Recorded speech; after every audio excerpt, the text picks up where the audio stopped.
Isa na namang Pinoy ang magkakaroon ng wax figure sa tanyag na Madame Tussauds Museum. Walang iba kundi ang aktres na si Catherine Bernardo.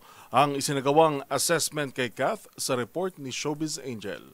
Hahanay na rin sa tanyag na Madame Tussauds Museum ang phenomenal box office queen na si Catherine Bernardo. Ang Hello Love Again star magkakaroon ng kanyang wax figure na masisilayan next year sa Hong Kong. Sa ibinahaging video, makikita ang isinagawang assessment sa hair color ni Kath, gayon din sa kanyang complexion, facial features, and hand.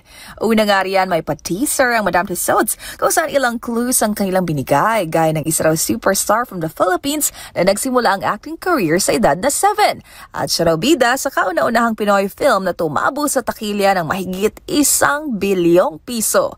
At sa dulo ay mababasa ang blank is here na matatanda ang isa rin sa mga eksena sa Hello, Love, Goodbye o Joy is Here na kinunan sa Hong Kong. Si Catherine na ang ika-6 na Filipino na magkakaroon ng Madame Tussauds wax figure.